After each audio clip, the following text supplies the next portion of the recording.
Hello student, कैसे हैं आप सभी लोग। आई होप आप लोग अच्छे से अपनी प्रिपरेशन कर रहे हैं। तो चलिए बच्चे, इस हफ्ते की पूरी खबरों को एमसीक्यू फॉर्म में हम लोग रिवाइज करेंगे, ठीक है। और जितनी भी न्यूज़ आपकी रह गई हैं हफ्ते भर में, उसे भी हम लोग पढ़ेंगे। चलिए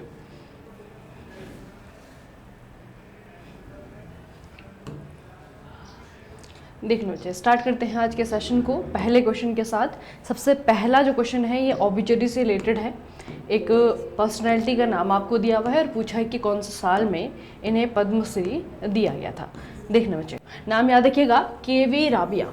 के.वी. राबिया, इनका हाल ही में निधन हो गया है और इन्हें साक्षरता आंदोलन के राजदूत के रूप में भी मान्यता दी गई थी। इनको कौन से साल पद्मश्री पुरस्कार दिया गया था? तो पद्मश्री मिले हुए इनको बहुत समय नहीं हुआ है, ठीक है। भारत सरकार के द्वारा इन्हें मिला है 2022 में, ठीक है। याद रखना कि 2022 में भारत सरकार के द्वारा इनको पद्मश्री सम्मान दिया गया है। एक तो ये याद रखेंगे। बाकी बच्चे, इनकी जो अचीवमेंट है ना, ये है शिक्षा के क्षेत्र में।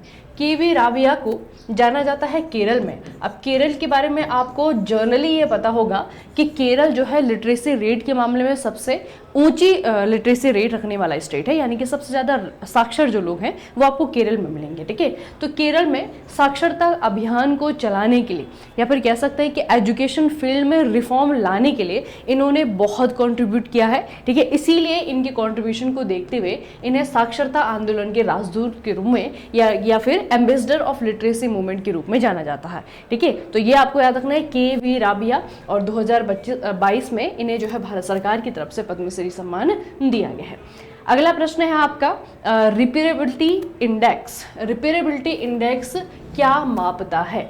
हाल ही में पीआईबी में, जो प्रेस इंफॉर्मेशन ब्यूरो है, उनके तरफ से क्या किया गया, एक पब्लिश किया गया एक नोटिस, ठीक है। और इसमें जो है उन्होंने रिपेरेबिलिटी इंडेक्स के बारे में बताया, ठीक है। तो बेसिकली बच्चे, इसमें जो है बहुत सारा डिटेल है, लेकिन हमें सिर्फ इतना याद रखना है कि ये इंडेक्स जो है किस बारे में हमें बताता है, ये हमें किस चीज़ की जानकारी देता है।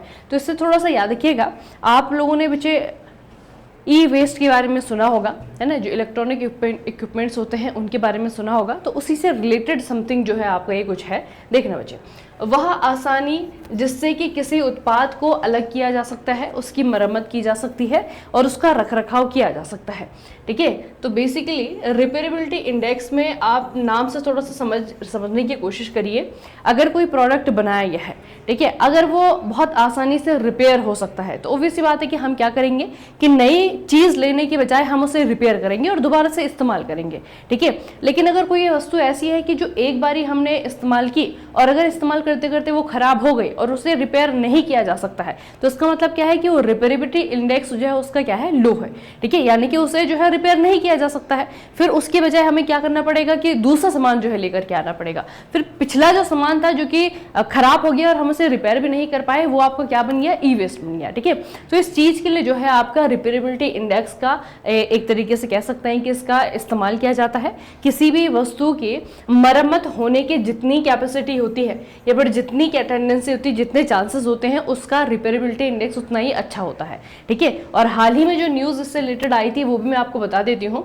एक कमेटी जो है आपकी बनाई गई है जो कि रिपेरेबिलिटी इंडेक्स का फ्रेमवर्क तैयार करेगी, ठीक है। In mobile and electronic sector has submitted its report to Shrimati Nidhi Khare, secretary department of consumer affairs and government of India, ठीक है। तो इनके द्वारा जो है आपका रिपेरेबिलिटी इंडेक्स पे जो कमेटी बनाई गई थी, उन्होंने जो है अपना पूरा एनालिसिस करके पूरी एक रिपोर्ट तैयार की है और रिपोर्ट के जो सजेशन है वो फाइनली जो है उन्होंने सरकार को दिए हैं। अब रिपेरेबिलिटी इंडेक्स जो है आपकी रिपेरेबिलिटी इंडेक्स जो है किस तरीके से बनाई जाएगी, किस चीज़ों को आधार रखा जाएगा और कौन कौन सी वस्तुओं को इसमें शामिल किया जाएगा, उसकी न्यूज़ जब सरकार अनाउंस करेगी वो हम देखेंगे, ठीक है। लेकिन फिलहाल इतना याद रखिएगा कि RI होता क्या है और RI में किस चीज़ को जो है आपका रखा जाता है, ठीक है। तो सभी वस्तुओं को, खास करके जो ई वेस्ट बचे, ई वेस्ट को कम करने के लिए जो है आपका ये है, क्योंकि आपको पता है कि अगर इलेक्ट्रॉनिक गुड्स अगर खराब हो गया और उसे रिपेयर नहीं किया जा सकता है तो प्लास्टिक से बने होते हैं और प्लास्टिक से बने हुए वस्तुओं का रीयूज नहीं किया जा रहा है तो वो आपका कचरा बनेगा, है ना। कचरा बनेगा तो प्लास्टिक कचरे की फॉर्म में बहुत ही ज़्यादा जो है आपका कंसर्न का विषय है,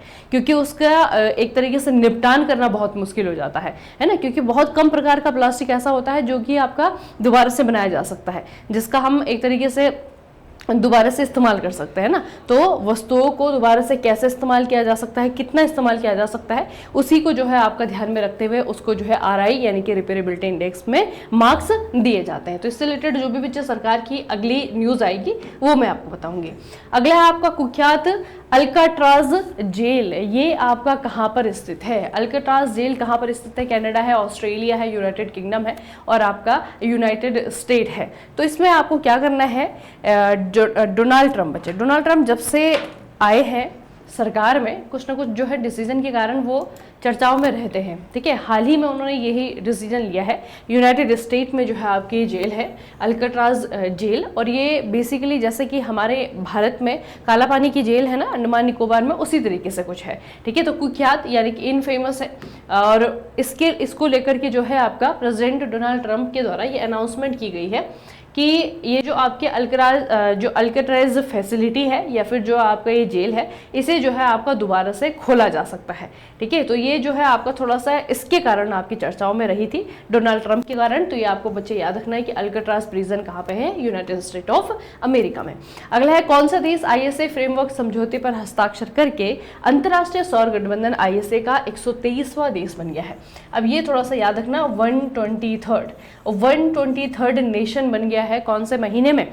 ये है आपका मई 2025। क्योंकि बच्चे इसमें ना आपको अगर आप गूगल सर्च करने जाएंगे ना तो उसके बहुत सारे अलग अलग डेटा है, ठीक है, बहुत सारे अलग अलग डेटा है। कहीं पे तो 130 भी जो है आपका नंबर पहुंच गया है, लेकिन ऑफिशियल आंकड़ा मैं आपको बता रही हूँ। अगर आप लोग देखेंगे, क्योंकि एक तरीके से ISA का एक इंटरनल वो है, ठीक है, कितने मेंबर हैं, और कहीं पे भी ये आपका फाइनलाइज भी नहीं है। इसको लेकर के आप लोग अगर देखेंगे तो बहुत सारे अलग अलग जो है आपको रिपोर्ट मिलेंगी, बहुत सारे अलग अलग आपको आंसर मिलेंगे, ठीक है। इसीलिए इसको महीने के हिसाब से याद रखना।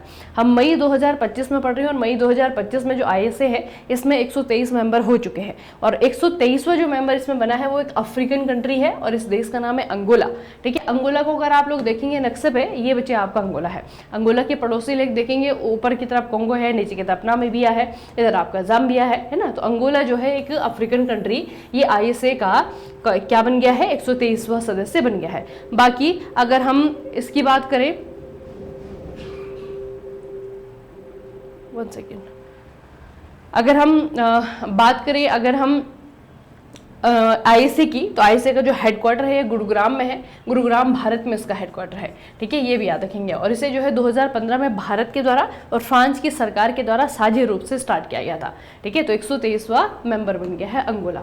अगला है बच्चे आपका अब्दाली हफ्त सेकंड मिसाइल प्रणाली किस देश के द्वारा विकसित और संचालित की जाती है? ये किसकी है? अब्दाली हफ्त सेकंड मिसाइल प्रणाली।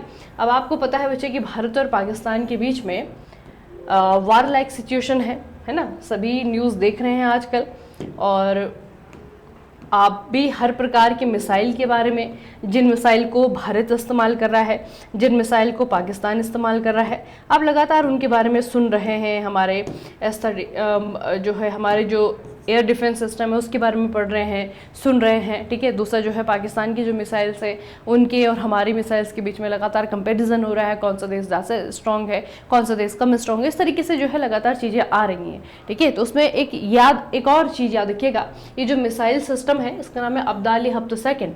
ये जो है किसके द्वारा डेवलप किया गया और कहाँ पर संचालित किया जा रहा है वर्तमान में? ये है आपका पाकिस्तान, ठीक है। तो जितना हमें अपने याद रखने हैं उतने ही जो है इनके भी याद रखने हैं। अगला है the Johnson and Johnson files the Indian secret of a global giant. ये किताब है और किताब का नाम आपको पूछा है कि किसके द्वारा लिखा गया है। अब इसमें बच्चे आपका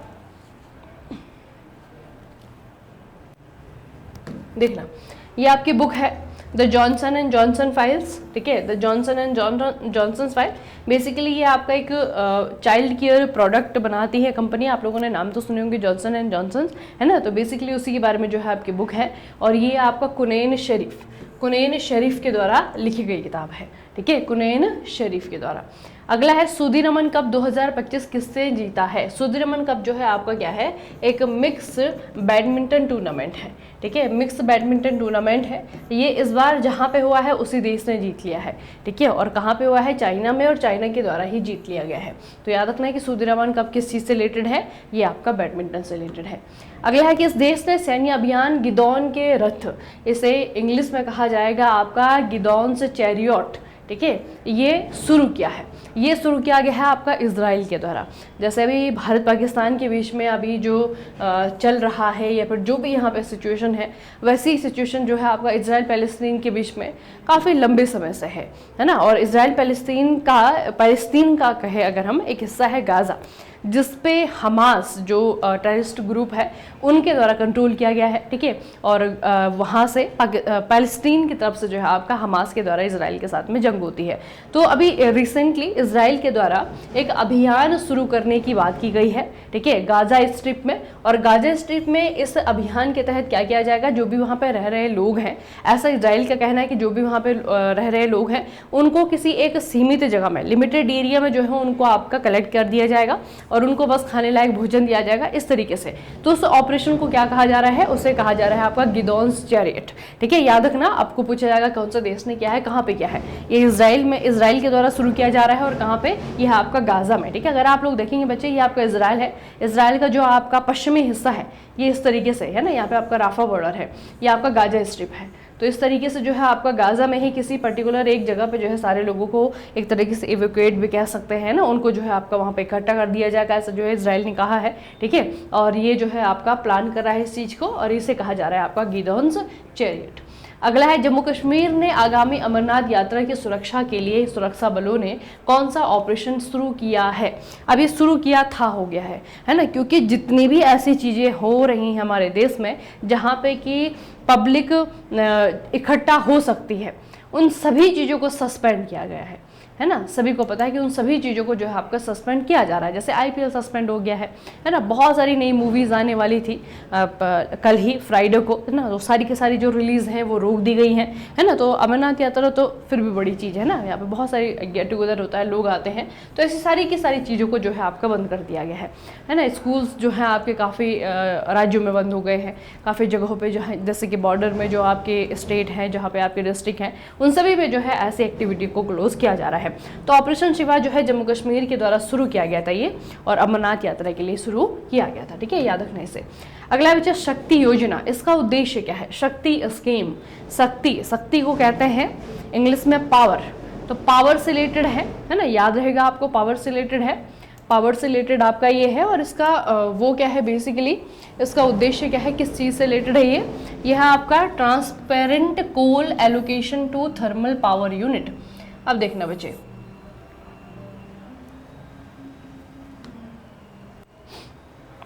The Cabinet Committee of Economic Affairs has accorded its approval for the revised Shakti scheme.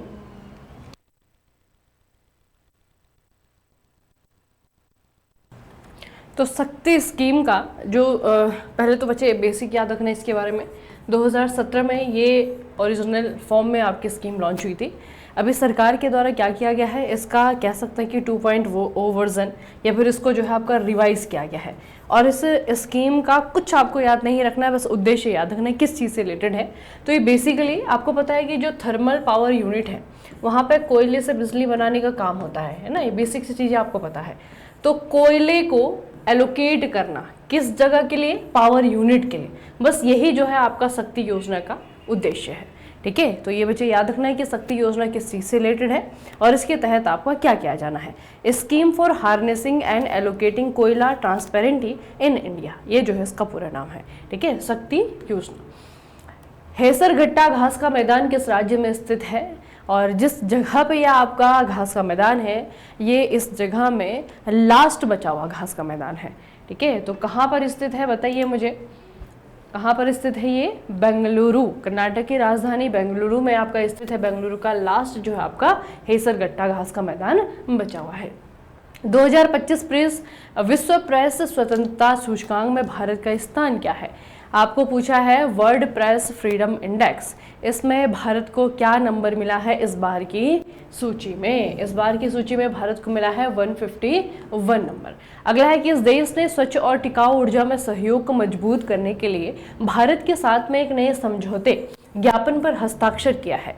स्वच्छ और टिकाऊ ऊर्जा, स्वच्छ और टिकाऊ ऊर्जा में सहयोग जब भी आप एग्रीमेंट पढ़ते हैं दो देशों का तो दोनों देशों के नाम आपको याद होना चाहिए। यहाँ पे आपका भारत है, भारत के साथ में दूसरा देश है। दूसरा जो है आपको ये याद होना चाहिए कि ये किस चीज़ के ऊपर एग्रीमेंट कर रहे हैं, ठीक है। तो भारत और डेनमार्क के बीच में, भारत और डेनमार्क के बीच में आपका स्वच्छ और टिकाऊ ऊर्जा में सहयोग के लिए आपका ये हुआ है। किस केंद्रीय सशस्त्र पुलिस बल ने माउंट मकालू पर पहली बार CAPF चढ़ाई हासिल की है? देखना बच्चे, which central arm forces police force achieve the first ever CAPF ascent on of mount Makalu. पहले तो माउंट मकालू जो है आपका ये नेपाल और तिब्बत में है, ठीक है। नेपाल तिब्बत बॉर्डर पे है, बेसिकली आपका नेपाल में है, ठीक है। इनमें से आपकी कौन सी वाली सेना है जिन्होंने माउंट मकालू पे ये किया है? तो ये है आपका ITBP, ठीक है। इंडो तिब्बतियन बॉर्डर पुलिस जो है आपकी ITBP, इनके द्वारा जो है आपका यहाँ पे चढ़ाई की गई है। माउंट मकालू याद रखना, नेपाल में। पहली बार राष्ट्रीय मध्यस्थता सम्मेलन होने जा रहा है और इसकी अध्यक्षता या फिर इसके उद्घाटन जो है भारत के राष्ट्रपति द्रौपदी मुर्मू जी के द्वारा किया जा रहा है। आपको ये बताना है कि कहाँ पे हो रहा है राष्ट्रीय मध्यस्थता सम्मेलन। राष्ट्रीय मध्यस्थता सम्मेलन ये जो है आपका नई दिल्ली में है। 2025 में पहली बार इसका आयोजन किया जा रहा है। बेसिकली बच्चे, हमारी जो न्याय प्रणाली है, जो जुडिशियल सिस्टम है, वहाँ पे अगर आप लोग देखेंगे तो बहुत सारे ऐसे मुद्दे हैं जो कि उलझे हुए रहते हैं, है ना। अगर कोई तीसरा व्यक्ति दो पार्टियों के बीच में आए तो वो जो है मामले को सुलझा सकता है। इससे क्या होगा कि जो बर्डन है जुडिशियरी के ऊपर वो जो है आपका कम हो जाएगा। तो मध्यस्थता को लेकर के नियम बनाने के लिए या फिर इस तरीके की कोई भी डेवलपमेंट करने के लिए ये जो है आपका एक सम्मेलन किया जा रहा है, ठीक है। और इस सम्मेलन को जो है आपका नई दिल्ली में किया जा रहा है। पहली बार सम्मेलन हो रहा है, ये आपको याद रखना है, ठीक है। नई दिल्ली 2025। अगला है आपका, किस बैंक ने देश भर के 26 बंदरगाहों पर आधुनिक बैंकिंग सर्विसेज प्रदान करने के लिए भारतीय भूमि बंदरगाह प्राधिकरण के साथ में साझेदारी की है? अब जितने भी जो हैं आपके यहाँ पे पोर्ट हैं, 26 जो है टोटल छोटे बड़े पोर्ट मिलाकर के जो आपके भारतीय बंदरगाह हैं, वहाँ पर बैंकिंग सर्विसेज प्रोवाइड करवाने के लिए कौन से बैंक के द्वारा जो है इस ऑर्गेनाइजेशन के साथ में एग्रीमेंट किया गया है? तो ये है आपका SBI, state bank of India ने ये एग्रीमेंट साइन किया है। अगला है आपका, हाल ही में विकासशील देशों में रोजगार सृजन को बढ़ावा देने के लिए विश्व बैंक की निजी क्षेत्र निवेश प्रयोगशाला, इसमें कौन शामिल हुआ है? निजी क्षेत्र निवेश प्रयोगशाला विश्व बैंक की क्या है? बेसिकली आपका ये वर्कशॉप जो है वर्ल्ड बैंक के द्वारा चलाई जा रही है और इसमें भारत की तरफ से कह सकते हैं हम, है ना, विकासशील देशों में रोजगार बढ़ाने के लिए ये आपका है कि किस तरीके से जो है इम्प्लीमेंट बढ़ाना चाहिए। तो भारत को रिप्रेजेंट किया है यहाँ पे, ये कह सकते हैं। फिर भारत की तरफ से यहाँ पे किसने हिस्सा लिया है? तो यहाँ पे आपको याद रखना है सुनील भारती मित्तल जी का, ठीक है। सुनील भारती मित्तल ने विश्व बैंक की निजी क्षेत्र निवेश प्रयोगशाला में शामिल हुए हैं।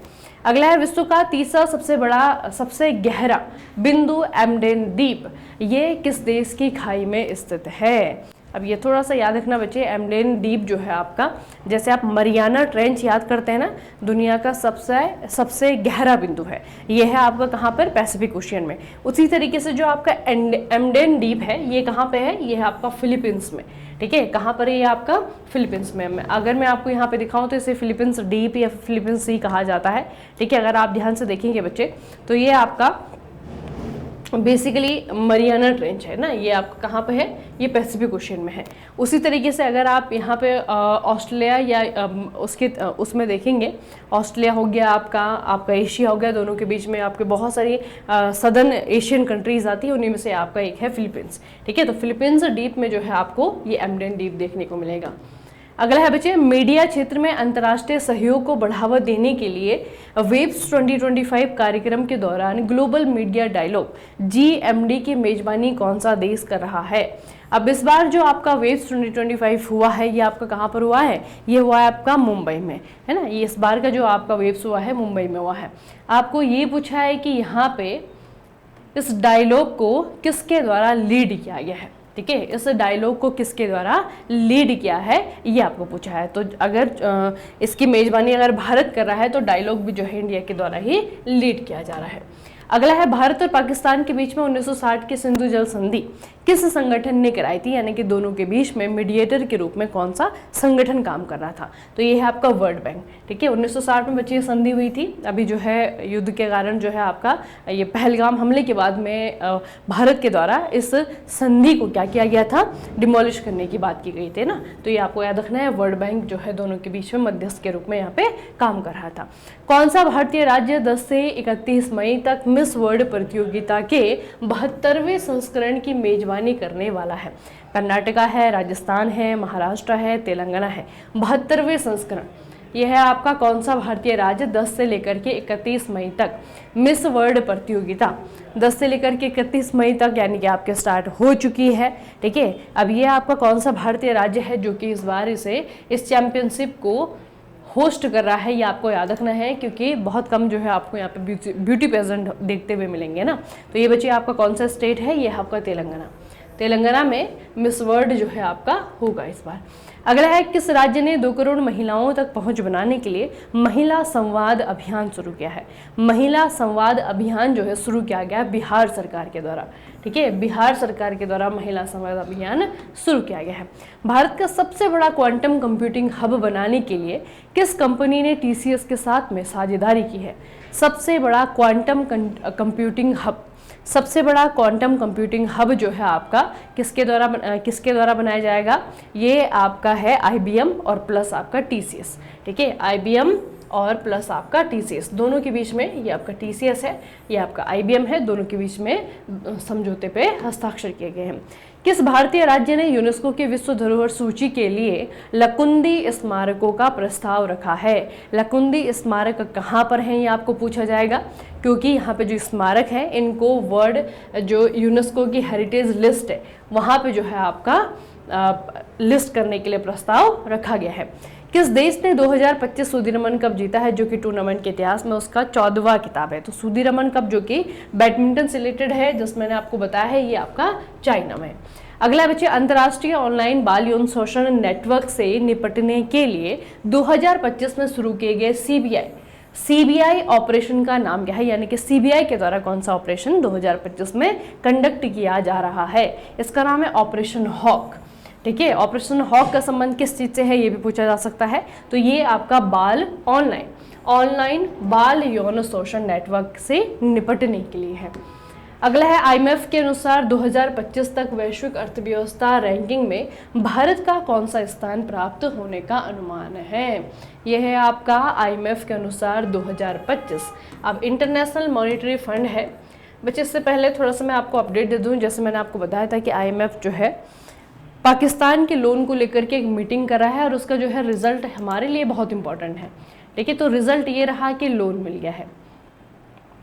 ठीक है, रिजल्ट ये रहा कि IMF ने पाकिस्तान को जो लोन देना था, जिसमें मीटिंग थी, उस मीटिंग में डिसीजन आया है कि पाकिस्तान को लोन दिया जा रहा है। ठीक है, इसका रिजल्ट भी याद रखिएगा। वैसे आप लोग बहुत चीज़ें जो हैं इससे रिलेटेड देख रहे होंगे लगातार, है ना, तो ये बच्चे याद रखिएगा कि मिल गया है लोन। ठीक है, तो ये पूछा है कि कौन से नंबर पे जो है आपका भारत रहेगा IMF के अकॉर्डिंग। तो भारत जो है IMF के अकॉर्डिंग 4वें नंबर में पहुंच जाएगा, 4th।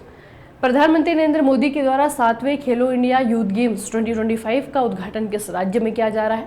तो इस बार जो आपका खेलो इंडिया यूथ गेम है वो आपका बिहार में हो रहा है। ठीक है, बिहार में। अगला प्रश्न है UNDP रिपोर्ट के अनुसार 2025 मानव विकास सूचकांक में भारत का स्थान क्या है? बहुत इंपॉर्टेंट रैंकिंग बच्चे इस हफ्ते में आई है। एक आपकी प्रेस फ्रीडम है, बहुत ज़्यादा एग्जाम में पूछी जाती है। एक आपका SDI है। तो SDI में जो है आप भारत का स्कोर अगर आप देखेंगे इस बार यानी कि 2025 में है 130वां स्थान। ठीक है, भारत जो है 130वें स्थान पे है। फिर आपको पूछा जाएगा कि SDI की वैल्यू कितनी है। तो SDI की वैल्यू में भारत ने इम्प्रूवमेंट किया है। अगर आप 2022 में देखेंगे तो 6.676 था, अगर 2023 में देखेंगे तो 0.685 था। ठीक है, तो इस बार जो है भारत ने अच्छी जो है इसमें बढ़त दिखाई है, यानी कि इम्प्रूवमेंट दिखाई है। और नंबर भी आपको याद रखना है, 130वें नंबर पर भारत आया है। भारत में नागरिक सुरक्षा अधिनियम किस वर्ष से लागू किया गया है? अब ये अधिनियम अचानक से कैसे पूछा गया है? आप सभी ने बच्चे मॉक ड्रिल के बारे में सुना होगा, है ना। मॉक ड्रिल का मतलब क्या है? जंग से पहले की तैयारी। अगर युद्ध होता है तो युद्ध के समय यानी कि वॉर टाइम हमें कैसे बिहेव करना है, हमें कैसे खुद को बचाना है, उसके लिए जो है मॉक ड्रिल एक तरीके से अभ्यास करवाया जा रहा है, ठीक है। और उस अभ्यास को बच्चे जिस कानून के तहत करवाया जा रहा है कि मॉक ड्रिल में क्या क्या चीज़ें शामिल होंगी, वो कानून कब का है, वो अधिनियम कब का है, ये आपका 1968 का है, 1968 का है, ठीक है। तो मॉक ड्रिल में आप लोगों ने देखा होगा किस तरीके से जो है आपका जैसे सायरन बजेगा तो लाइट बंद कर देनी है, ब्लैक आउट कर देना है ना, ये सारी की सारी चीज़ें हैं। और ये जो है आपका 1968 का अधिनियम है, इसे याद रखना। और इसमें जो है आपका ये चीज़ें आती है ना, आजकल जो है जो सिचुएशन है उसके कारण जो है मॉक ड्रिल जैसे शब्द आप लोगों ने सुन लिए, ब्लैक आउट जो शब्द है वो आपने सुन लिए, है ना। वही बच्चे कोविड वाला हाल है, ये टाइम पीरियड जो है बस अच्छे से जो है देश की जो सेना है उस पर भरोसा रखना है और अच्छे से सेना का साथ देना है, देश का साथ देना है, बस यही जो है हमारा भी कर्तव्य है ना। और फालतू की इन्फॉर्मेशन इधर से उधर शेयर नहीं करनी है, ऐसे कोई काम नहीं करना है। जैसे अभी में मेजर जनरल हैं आर्मी के हैं, वो बहुत अच्छी बात कह रहे थे कि अगर आपके शहर में कोई भी आर्मी से रिलेटेड चीज़ है, वो अगर एक जगह से दूसरी जगह जा रही हैं, है ना, बहुत सारे कैंटेरिया में रहने वाले लोग हैं या फिर ऐसे शहरों में रहते हैं जहाँ से कनेक्टिविटी कैंटेरिया की तरफ जाती है ना, और कोई भी इंडियन आर्मी से रिलेटेड कोई भी चीज़ें, बहुत सारी चीज़ें हमारे पास हैं, है ना, तो वो चीज़ें अगर इधर से उधर जा रही हैं तो लोग उनका वीडियो बना करके शेयर करते रहे इंस्टाग्राम पे, सोशल मीडिया पे, वो चीज़ नहीं करनी है। उससे क्या हो रहा है कि इनडायरेक्टली जो है आप दुश्मन देश की हेल्प कर रहे हैं, है ना, लोकेशन का पता लगा रहे हैं। अपने जो फ़ोन है या फिर जो जहाँ से भी आपकी लोकेशन का पता लग सकता है उस सभी को ऑफ कर देना है अभी, है ना। तो किसी भी तरीके से जो है ऐसी चीज़ें नहीं करनी है जो कि हमारी सेना के लिए थोड़ा सा हार्मफुल हो जाए, है ना। तो ये चीज़ें बच्चे नहीं करनी है। भारत का पहला मानवयुक्त गगनयान मिशन किस वर्ष लॉन्च होने वाला है? 2025, 2026, 2027, 2028 कौन से साल में होने वाला है? अभी तो 2025 इसरो ने कहा था, है ना। तो जो नया आपका ईयर है बच्चे वो आपको याद रखना है 2027, 2027 में लॉन्च होगा। हाल ही में लॉन्च हुई पुस्तक चुनौतियाँ मुझे पसंद है, ये किसकी जीवनी का वर्णन क्या है? आप लोगों को याद होगा ये जो किताब है इसकी लॉन्चिंग में हमारे जो वाइस प्रेसिडेंट हैं जगदीप धनखड़ साहब वो भी आए थे, यूपी के जो सीएम हैं योगी आदित्यनाथ वो भी आए थे, है ना। तो इस सेरेमनी में बहुत सारे लोग आए थे और इसमें राइटर से ज़्यादा इम्पॉर्टेंट है कि ये जो बुक है ये किसके ऊपर लिखी गई है, ये किसकी जीवनी है? ये है आनंदीबेन पटेल जो कि यूपी की गवर्नर, ठीक है। इनको याद रखना है आपको, चुनौतियाँ मुझे पसंद है। अगला है भारत के पहले अंतर्राज्यीय चीता संरक्षण गलियारे में कौन से 2 राज्य शामिल हैं? अंतर्राज्यीय चीता संरक्षण गलियारा मतलब क्या है कि 2 आपके टाइगर रिजर्व हैं जिनको आपस में ऐड किया जा रहा है, जोड़ा जा रहा है, क्योंकि जो चीता हमने अफ्रीका से मंगाए हैं उनको सर्वाइव करने के लिए बहुत बड़े क्षेत्र की आवश्यकता है। इसीलिए जो है 2 जो वाइल्ड लाइफ सेंचुरीज हैं उनको आपस में जोड़ा जा रहा है। इसमें 2 स्टेट जो इन्वॉल्व है, इसमें आपका है राजस्थान और मध्य प्रदेश, ठीक है। राजस्थान और मध्य प्रदेश में ये चीता संरक्षण गलियारा बनाया जाएगा। अगला बच्चे फुटबॉल क्लब ने 24-25 प्रीमियर लीग का खिताब जीत लिया है। मैनचेस्टर सिटी है, आर्सेनल है, लिवरपूल है, आपका चेल्सी है।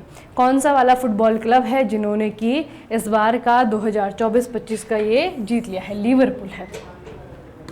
अगला है ऑनलाइन, चलिए मैंने आपको बता दिया है कि ऑपरेशन हॉक किसके द्वारा शुरू किया गया है? सीबीआई के द्वारा, सेंट्रल ब्यूरो ऑफ इन्वेस्टिगेशन के द्वारा शुरू किया गया है।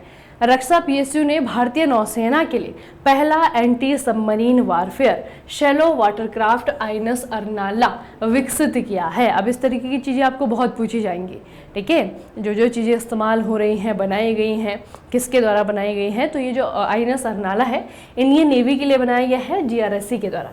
Garden reach ship builders and engineers, ये आपका कोलकाता में है, ठीक है, कोलकाता बेस्ड कंपनी है, इन्होंने बनाया है। अगला है स्काल्प क्रूज मिसाइल जिसे कि स्टॉर्म शैडो के नाम से भी जाना जाता है, मुख्य रूप से किन देशों के द्वारा निर्मित की जाती है? यूएसए है, यूके है, किस स्काल्प क्रूज मिसाइल बचे। अब अभी जो आपका फाइटर जेट है जो हम इस्तेमाल कर रहे हैं वो तो आपको पता है राफेल, जो कि हमने फ्रांस से खरीदे हैं, राफेल का इस्तेमाल हो रहा है। लेकिन फाइटर जेट जिन मिसाइल्स को लेके जाता है उन मिसाइल्स के बारे में आपको पूछा जा सकता है, ठीक है। तो इसमें बचे आपका फ्रांस और यूके के कंबाइनली जो है डेवलप की गई है, फ्रांस और यूके ने कंबाइनली इसे डेवलप किया है। और स्काल्प जो है ये हमारी राफेल में इस्तेमाल हो रही है ना। राफेल जिन मिसाइल का इस्तेमाल अभी कर रहा है उसमें आपका ब्रह्मोस है, उसमें आपका स्काल्प है, ठीक है। तो स्काल्प में आपको याद रखना है ये आपका फ्रांस और यूके के द्वारा डेवलप की गई है कंबाइनली, ठीक है। चलिए फिर आज का जो रिवीजन सेशन है वो यहीं पे समाप्त होता है, ठीक है। और ये जो चीज़ें हैं बच्चे जो अभी इस्तेमाल हमारी इंडियन आर्मी, इंडियन एयरफोर्स के द्वारा की जा रही हैं उसके बारे में थोड़ा सा डिटेल में मैं आपको बताऊंगी। वैसे सभी की सारी चीज़ें आप लोगों ने पहले भी पढ़ी हैं, जब ये डेवलप हुई हैं, जब लॉन्च हुई हैं, है ना। जब हमने डिफेंस से रिलेटेड न्यूज़ पढ़ते हैं तो वहाँ पर ये सारी की सारी चीज़ें आप लोग ऑलरेडी पढ़ते हैं। लेकिन अभी किसका इस्तेमाल हो रहा है, क्या उसका इस्तेमाल कैसे किया जा रहा है वो मैं आपको बताऊँगी, ठीक है। चलिए फिर इस हफ्ते की सारी खबरों को बाइंड अप करते हुए, रिवाइज करते हुए सेशन को यहीं पर समाप्त करेंगे। मिलेंगे सोमवार को दोबारा से। तब तक के लिए पढ़ते रहिए, बढ़ते रहिए, अपना खूब सारा ख्याल रखिएगा। आप सभी का बहुत बहुत धन्यवाद।